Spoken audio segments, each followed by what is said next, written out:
Primer libro de Reyes, capítulo 19. ¿Recordáis que hemos estado unos domingos atrás hablando sobre Elías, verdad? Elías en el arroyo de Querit, Elías confrontando a los 450 sacerdotes de Baal y de Asera, a Jezabel y a todos los que estaban contrarios a Dios, ¿no? Y vamos a leer ahí en el capítulo 19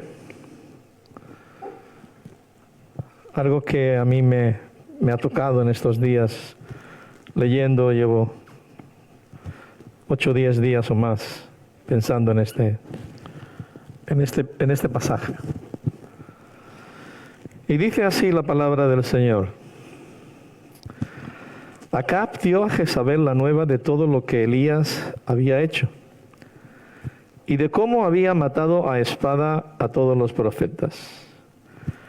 Entonces envió Jezabel a Elías un mensajero diciendo: así me hagan los dioses y aún me añadan, si mañana a estas horas yo no he puesto tu persona como la de uno de ellos. Viendo pues el peligro, se levantó y se fue para salvar su vida. Y vino a Berseba que está en Judá, y dejó allí a su criado. Y él se fue por el desierto un día de camino. Y vino y se sentó debajo de un enebro. Y deseando morirse, dijo: basta ya, oh Jehová, quítame la vida, pues no soy yo mejor que mis padres. Y echándose debajo del enebro se quedó dormido. Y aquí luego un ángel le tocó y le dijo: levántate, come. Entonces él miró, y aquí a su cabecera una torta cocida sobre las ascuas y una vasija de agua. Y comió y bebió y volvió a dormirse. Y volviendo el ángel de Jehová la segunda vez, lo tocó diciendo: levántate y come, porque largo camino te resta. Se levantó pues y comió y bebió, y fortalecido con aquella comida, caminó 40 días y 40 noches hasta Horeb, el monte de Dios. Y allí se metió en una cueva donde pasó la noche. Y vino a él palabra de Jehová, el cual le dijo: ¿qué haces aquí, Elías? Él respondió: he sentido un vivo celo por Jehová, Dios de los ejércitos, porque los hijos de Israel han dejado tu pacto, han derribado tus altares, han matado a espada a tus profetas, y solo yo he quedado y me buscan para quitarme la vida. Él le dijo: sal fuera y ponte en el monte delante de Jehová. Y aquí Jehová que pasaba, y un grande y poderoso viento que rompía los montes y quebraba las peñas delante de Jehová. Pero Jehová no estaba en el viento. Y tras el viento un terremoto, pero Jehová no estaba en el terremoto. Y tras el terremoto un fuego, pero Jehová no estaba en el fuego. Y tras el fuego un silbo apacible y delicado. Y cuando lo oyó Elías, cubrió su rostro con su manto y salió, y se puso a la puerta de la cueva. Y aquí vino a él una voz diciendo: ¿qué haces aquí, Elías? Señor, gracias por tu palabra. En esta mañana te rogamos que la hagas abundar en nuestras vidas, que nuestras mentes estén despiertas para recibir lo que tú tienes para nosotros, y que nuestro espíritu esté, oh Dios, dispuesto a tener un nuevo encuentro contigo, Señor, en medio de nuestra aflicción, nuestro dolor, nuestra prueba, adversidad, depresión o cualquier valle o desierto por el que estemos caminando. Recibe toda la gloria en el nombre maravilloso de Jesús. Amén. Al pasar del capítulo 18 al capítulo 19, nos encontramos con una situación bastante extraña, una transición muy extraña. Es como si el sol brillara y de repente, sin aviso alguno, aparecen, como ocurre aquí, ¿verdad? Aparecen nubarrones muy negros que ocultan el sol y que transforman el día.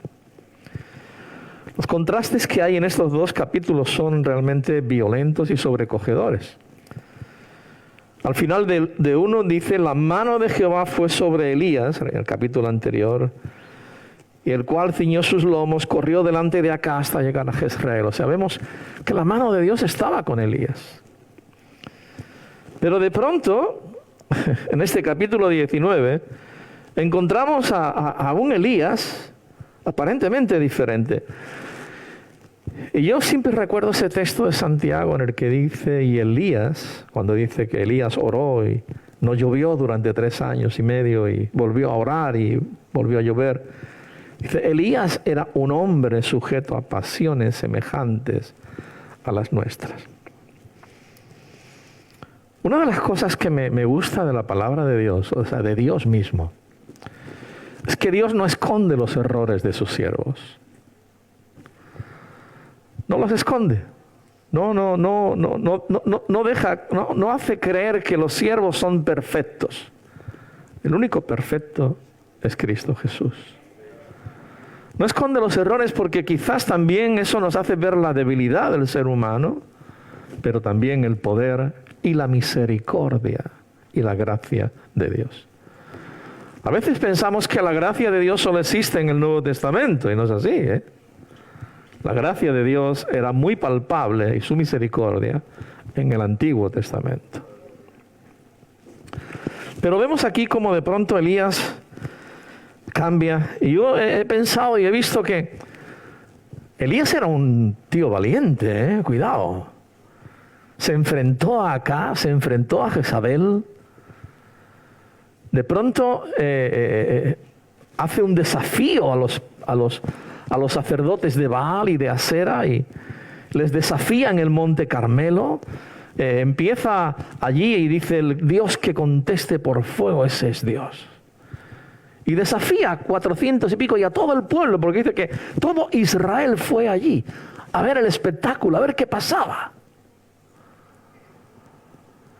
Y Elías ora y el fuego desciende del cielo y quema el holocausto y quema las piedras y quema el agua que había sido echada. O sea, algo asombroso, impresionante. Y después toma a los 450 sacerdotes y los degolla. Les corta el cuello allí al lado del río y así se queda tan pancho el tío. Era un valiente. Era un hombre tosco, pero a la vez tenía un valor y una fe impresionante. Oró para que cesara de llover y dejó de llover. Oró para que lloviera y comenzó a llover. Oró para que el fuego descendiera del cielo y descendió. Todo esto lo hizo Dios, pero lo hizo a través de su profeta. Y sin embargo, ahora mismo, en este momento, yo veo a un Elías temeroso, a un Elías que su fe ha decaído, a un Elías que su valor se ha venido abajo, porque dice que salió huyendo por miedo a perder su vida. Pero Elías, Dios te había guardado hasta ahora. El Dios que te guardó es el mismo que te puede seguir guardando. Pero claro, en todo esto hay un plan divino. Dios quiere tratar con Elías de una forma diferente y mostrarse a él de una forma distinta, como un Dios que tiene multiformes maneras, aunque es uno solo, aunque es Él, pero tiene multiformes maneras de presentarse a sus siervos. Y vemos como Elías de pronto, pues, su fe flaquea, se llena de temor, abandona su lugar, se va a Judá, a Beerseba, y de pronto huye al desierto. Y allí en el desierto dice que... Pero hay algo que también me toca en esto. Si tú ves, cuando Acab va a ver a Jezabel, Le da un reporte, pero el reporte que le da no dice, Dios respondió por fuego. Jehová es Dios. El pueblo clamaba y decía, Jehová es Dios, Jehová es Dios. Y a los sacerdotes de Baal se los han cargado, los han matado, porque aquí el verdadero Dios es Jehová de los ejércitos. No le dice eso. Le dice, mira, Elías ha hecho esto y ha matado a tus sacerdotes y tal y cual. Uy, ahí la Jezabel se enciende. Y dice, pues, claro, porque qué oportunidad más tremenda para arrepentirse, para humillarse y volverse a Dios. Y decir, ciertamente hemos adorado a los Baales, hemos dado adoración a aquellos que no son Dios. Además nos lo han demostrado, no han podido hacer nada. Sin embargo, Jehová ha derramado fuego y ha demostrado que es el verdadero Dios. Así que Jezabel, acá le da a Jezabel un reporte, pero más bien enfocado en Elías, ¿no? ¿Sabes? Elías, mira lo que ha hecho, ha matado a espada a todos tus profetas. Y entonces Jezabel le dice, envía un mensaje a Elías. Esta es otra cosa. Envía un mensaje a Elías. Oye, yo en vez de enviarle un mensaje, mando medio ejército y que lo maten. Pero claro, Dios es Dios. Dios es soberano. Le manda un mensaje a Elías y le dice, así me hagan los dioses y aún me añadan si mañana a estas horas yo no he puesto tu persona como la de uno de ellos. Entonces dice, viendo el peligro, se levantó y se fue para salvar su vida. Nadie está exento del temor. Nadie está exento de vivir en temor o de tener temor en un momento puntual. Pero quizás Elías se olvidó de algunas cosas. La respuesta de Dios a Elías nos puede servir de aliento y de instrucción cuando nos encontremos en situaciones o circunstancias similares a estas. En primer lugar, vemos cómo Dios cuida de sus necesidades físicas. Esto indica que Dios no ha abandonado a Elías. O sea, Elías sale huyendo al desierto, sale temeroso, teme por su vida, va al desierto y dice, basta ya. Porque Elías cayó en una suma depresión, pero gorda, ¿eh? Y esto puede ocurrir cuando tú estás en una situación de estrés. Imagínate, durante todo ese tiempo Elías ha estado siendo perseguido, ha estado escondido. Dios lo ha escondido en el monte de Querit, luego en Sarepta de Sidón. Y todo ese tiempo ha sido un tiempo, sí, de estar en comunión con Dios, pero con una tensión. Después ha ido al Carmelo, se ha confrontado con 450 sacerdotes de Baal. Todo esto es una tensión tremenda, es una guerra espiritual. ¿Y qué le ocurre? Pues lo que le ocurre es que de pronto su cuerpo físico, su mente, se vienen abajo. No estamos condenando a Elías, estamos viendo cómo un hombre como Elías puede tener un momento de bajón, de depresión, y nosotros también, que somos mucho menos que Elías, también nos puede pasar. Pero a veces juzgamos a los hermanos cuando le vemos que alguno está en depresión o que está pasando por algún bache y le decimos, qué poca fe tienes.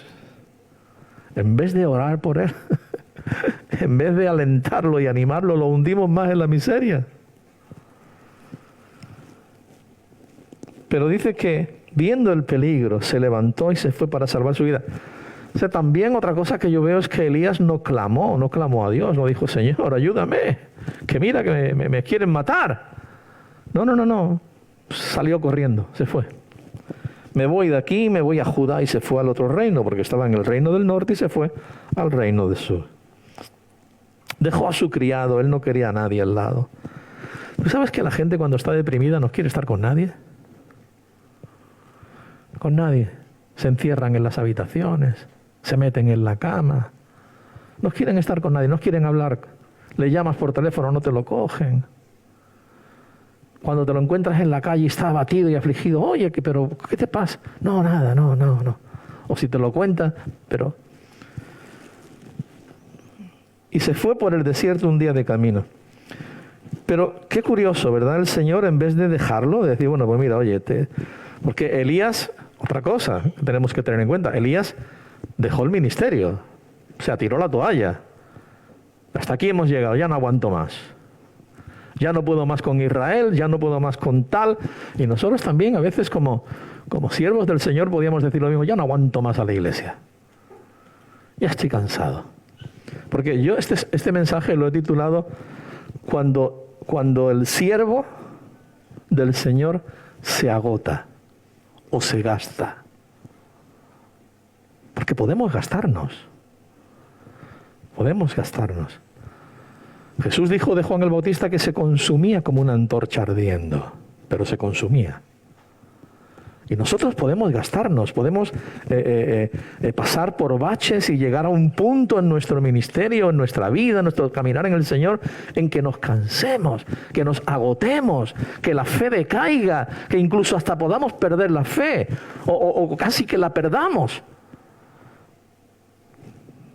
Porque no hay superhombres, hermano, ni supermujeres. ¿Hay algún superhombre aquí?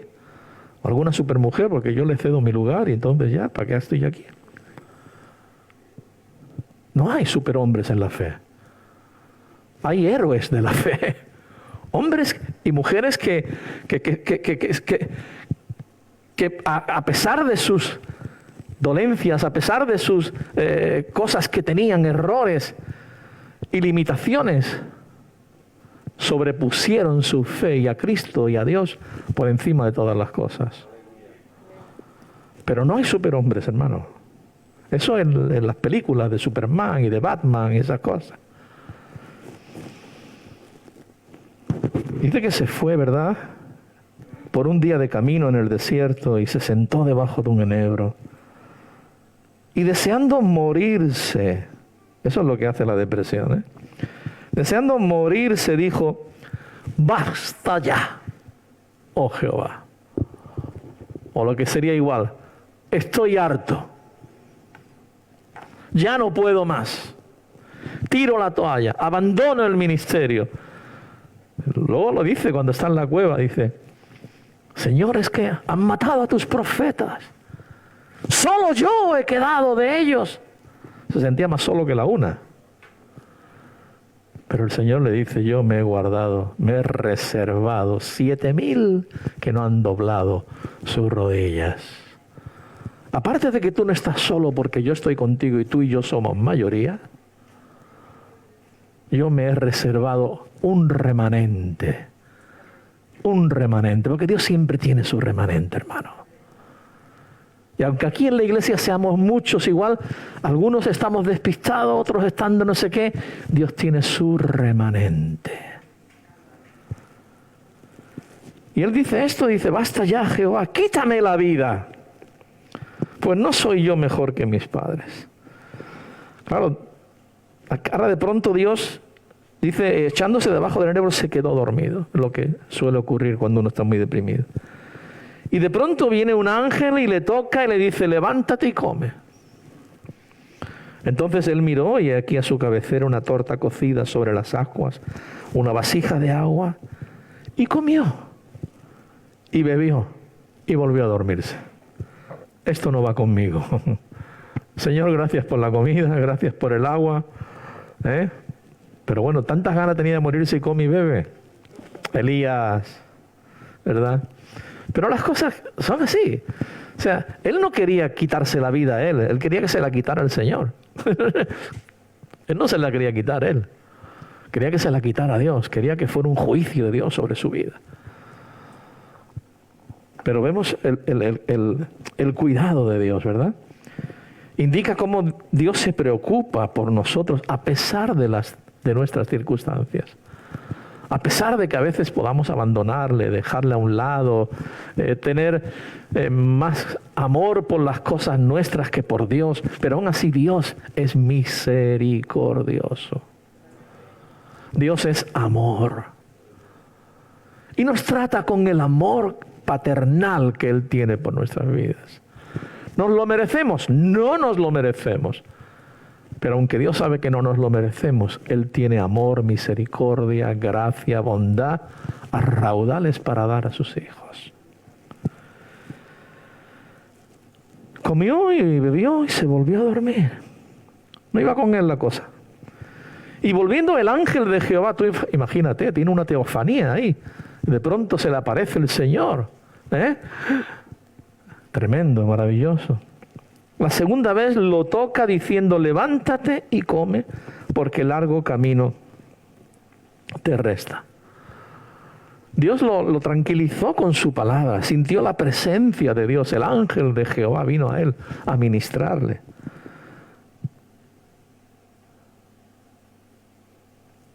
Dios supo darle una palabra de quietud a su profeta gastado. Sabe exactamente lo que necesitamos tú y yo y cuándo. Por eso le dice, levántate y come, porque largo camino te resta. Dice que se levantó pues y comió y bebió y fortalecido con aquella comida, caminó 40 días y 40 noches hasta Horeb, el monte Sinaí, el monte de Dios. O sea, aquella comida, ¿qué tendría? ¿Qué tendría aquella comida? Que hizo que el profeta caminase casi 500 kilómetros de donde estaba, de Berseba hasta el Sinaí. 500 kilómetros en pleno desierto, de día y de noche. 40 días y 40 noches. Porque la comida de Dios es verdadera comida, es verdadera bebida. Y fortalece nuestras almas, nuestros espíritus y nuestros cuerpos. Come porque largo camino te resta. O sea, ¿qué le está diciendo Dios? Yo no he acabado contigo todavía. Ni tu ministerio ha terminado. Ah, Señor, pero quítame la vida. Yo ya, ¿para qué? Ya he hecho lo que tenía que hacer. No, que va. Aún te queda mucho por hacer. Aún te queda mucho por hacer. Yo tengo todavía algo que hacer en tu vida. Tengo lecciones que enseñarte. Tengo ministerio para que tú todavía puedas obrar y que yo sea glorificado en ello. Porque a veces pensamos que, bueno, ya he llegado a cierta edad, ya ¿qué voy a hacer? Eso para los jóvenes. No te lo creas, hombre. No te lo creas. Que Dios tiene todavía mucho para darte. Puede ser muy útil todavía. Hasta el final de tu vida. Y cuando termine esta vida, aún también seguiremos siendo útiles para Dios, para adorarle y honrarle eternamente y para siempre. Así que se levantó, comió, bebió y fortalecido, caminó 40 días y 40 noches hasta Horeb, el monte de Dios. Y entró en una cueva. Hay quien dice que la cueva en la que estuvo Elías es la misma cueva en la que estuvo Moisés. Pudiera ser. Este es el lugar donde Dios le habla a Moisés. Este es el lugar donde Moisés le dice, muéstrame tu gloria. Pero hay dos situaciones completamente distintas, diferentes. Moisés está en una actitud de estar viendo la presencia de Dios, disfrutando de la gloria de Dios, y Elías está allí muerto de miedo, de cansancio, de desesperado, con ganas de tirar la toalla, posiblemente incluso autoculpado, autocompasivo, pobre de mí, soy el único, a mí, ¿verdad?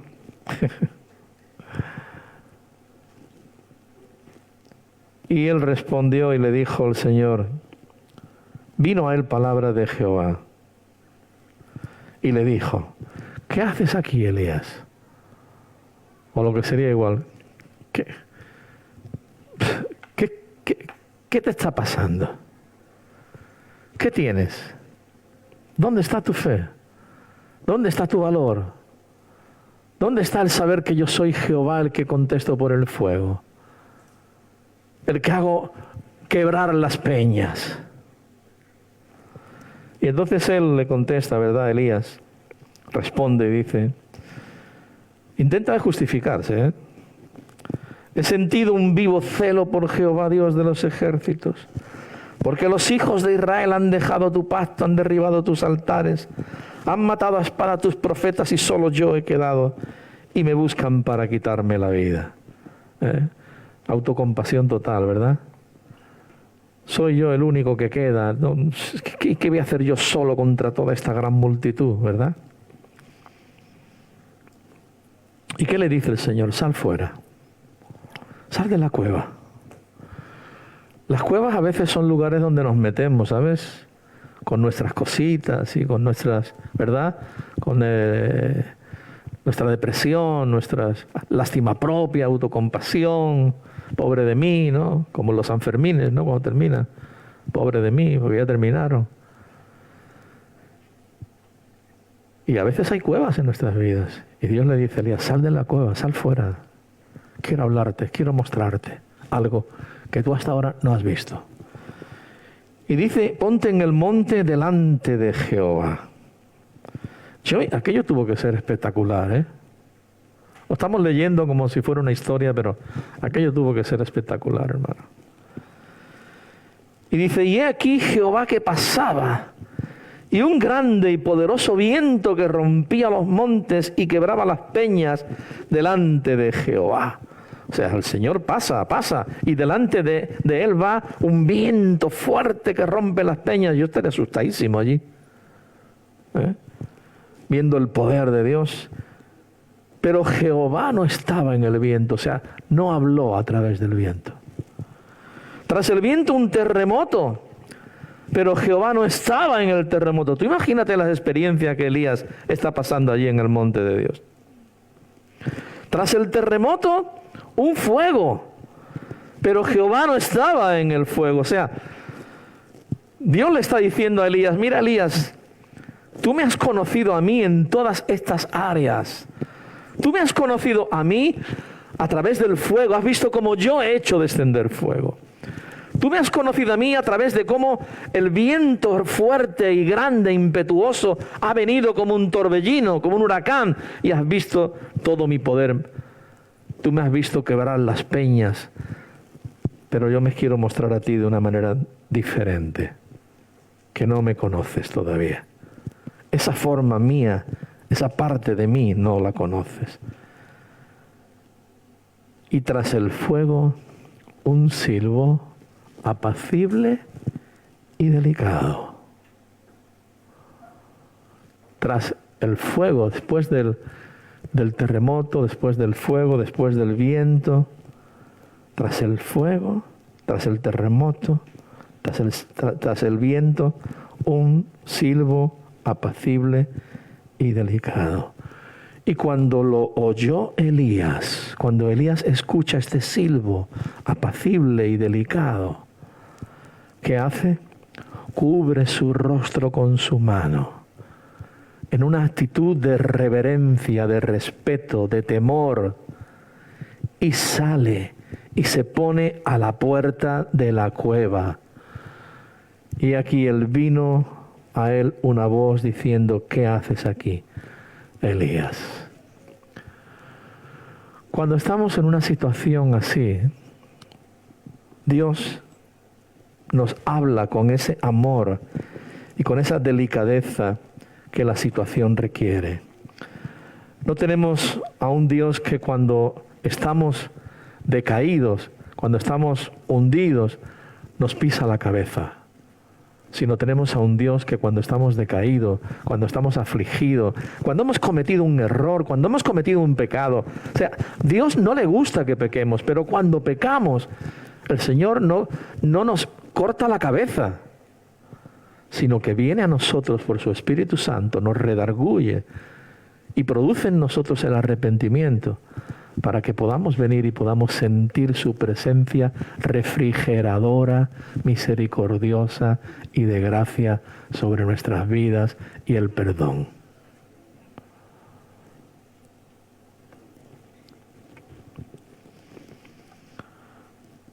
El sonido apacible y delicado. Cuando uno tiene su alma turbada y su mente confundida, el recurso más valioso es estar quieto delante de Dios y aquietar nuestro espíritu. No es tiempo para correr de aquí para allá, no es tiempo para hacer cosas, es tiempo para reposar. Es tiempo para buscar la presencia de Dios en quietud y en reposo. Elías aprendió que era necesario retomar una perspectiva adecuada. Él conocía a Dios, pero lo conocía de una manera, pero le faltaba conocerlo de otra. Elías aprendió esto, que Dios no tiene que obrar de maneras más obvias y abiertas, no como a uno le parece. Él aprendió que un profeta no entiende todo si está desconectado de la fuente de poder que es Dios. Dios se revela, ¿verdad? Y aprendemos unas lecciones muy importantes. Y con esto vamos a concluir. Que es posible que a veces sintamos que nuestra tarea no lleva fruto, que nuestro trabajo no lleva fruto. Que no se ven resultados, que trabajamos y no se ven resultados. Entonces Dios nos pide que tengamos paciencia. Quizás Elías pensaba que Jezabel iba a venir y se iba a humillar, iba a recibir a Dios y a tirar todos los altares de Baales y de Asera. Segunda cosa es que hay que seguir adelante, pase lo que pase, ocurra lo que ocurra. Tenemos que seguir adelante, a veces tenemos que volver a empezar. A veces los siervos de Dios se les toma en cuenta no tanto por lo que han hecho, sino por lo que han anunciado, por lo que han dicho. Nunca debemos pensar que somos los únicos fieles. A veces tú crees que eres el único fiel. La obra es de Dios y Él nunca está en una situación desesperada. El Espíritu Santo no necesita de manifestaciones ruidosas para hacer su obra. A veces Dios habla a través de nuestra conciencia y a nuestra conciencia por medio de un sonido apacible y delicado. Dios no necesita hacer ruido para que le hablemos. Hemos de aprender que no es con ejército ni con fuerza, sino con su Espíritu.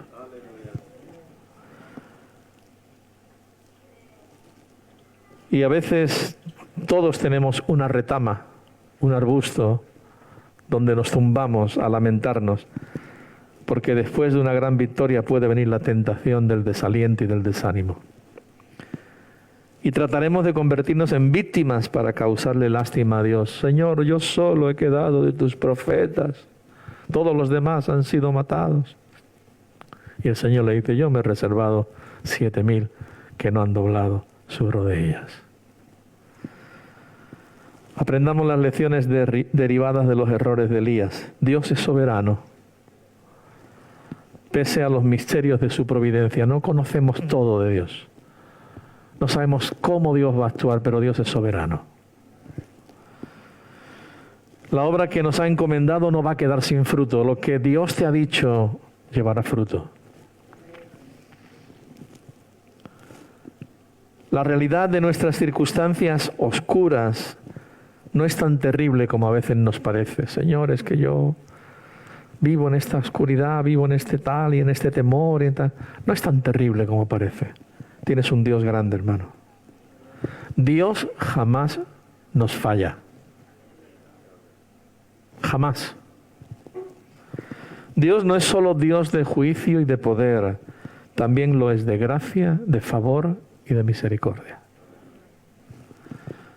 En conclusión, salgamos de nuestras cuevas, volvamos a nuestro lugar de servicio, bien sea en la familia, bien sea en la iglesia, bien sea en la sociedad, y solo de esta manera seremos librados de la depresión para vivir en las alturas en comunión con Dios y servicio para su gloria.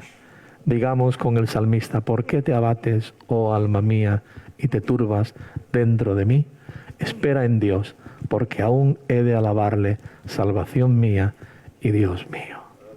Amén. Podemos pasar por aflicciones, podemos pasar por tiempos que no entendemos, que no sabemos. Pero lo que sí te voy a decir y a exhortar en esta mañana, no abandones, no tires la toalla. Si Dios es por ti, ¿quién contra ti? Y te lo dice alguien que ya lleva unos años en el Señor y 40 y tantos años en el ministerio. Y muchas veces he querido tirar la toalla, Muchas veces he dicho, hasta aquí, Señor, ya está, no, ya no aguanto más. Paso. Mi amigo Pacha dice que Dios no llama a los tontos, llama a los inútiles, llama a los pecadores, pero a los tontos no. Y yo no fui tonto cuando escuché la voz de Dios y me dijo, tengo esto para ti. Yo dije, Señor, yo no sé, pero sí, yo me encargo. Yo me encargo. Primero me voy a encargar de ti. Luego me voy a encargar del diablo. Y después me voy a encargar de que lo que yo te diga y el ministerio que yo tengo dé resultado. Pero hermano, no abandones. No tires la toalla. No dejes de servir a Dios. Y hay muchos que estáis aquí, que tenéis un llamado de Dios en vuestras vidas. Y no solamente a seguirlo y a ser cristianitos, sino un llamado de Dios ministerialmente, un llamado de Dios para hablar a otros, un llamado de Dios para intercesión, un llamado de Dios para cualquier cosa que sea para glorificarle a Él. No lo dejes a un lado, no lo dejes ahí, tómalo y haz lo que Dios te ha dicho. Amén. Después de esto Dios le habló y le dijo que su ministerio seguía, ¿verdad? Irás y ungirás al rey de Siria, irás también y ungirás al rey de Samaria, ¿verdad? Irás y ungirás a Eliseo. Y aunque Dios se lleve a los Elías, siempre tiene a los Eliseos. Amén. Así que en esta mañana, aunque te gastes, aunque te consumas, aunque te vengan momentos de querer abandonar y dejarlo todo, recuerda, el amor de Dios sobrepasa todo lo que tú puedas comprender. Y aunque tú peques, aunque tú tengas errores, aunque tú hagas cosas indebidas, Dios siempre permanece fiel. Él estará ahí para levantarte, para hablarte, para exhortarte, para disciplinarte, para lo que haga falta. Pero nunca para matarte como quería Elías. No, yo no te voy a matar, Elías, no. Eso es lo que tú quieres. Ahora es curioso que aquel que quería morir, el Señor se lo lleva vivo. Señor, mátame, ya no quiero más, me muero. Y el Señor viene y hace así con un carro de fuego y un torbellino y se lo lleva. Y siglos después aparece con Moisés y con Jesús en el monte de la transfiguración. El que quería morir, el que quería que le quitara la vida, Dios se lo lleva con él. Hermano, el camino no es fácil. Hay muchas piedras en el camino, como decía nuestro hermano cuando oraba antes, Fernando. Hay muchas piedras en el camino. Pero tenemos obstáculos, pero tenemos también al ganador de la carrera, a Cristo Jesús de nuestro lado. Así que cuando te sientas abatido, te sientas deprimido, te sientas que quieres abandonar, no lo hagas. Enciérrate en tu habitación, vete a una esquina en un monte y allí clama al Señor y dile lo que tengas que decirle. Si tienes que discutir con Él, discute. Que no te va a caer un rayo por eso. Claro, que a veces pensamos que Abacú le dijo, ¿qué pasa? ¿Pero cómo? Tú que eres justo, ¿cómo permites la injusticia? Dios sabe la actitud del corazón. Lo que no podemos hacerlo es con altanería. Pero Dios ha pasado por alto mucha ignorancia. También pasará por alto esas cositas tuyas y mías.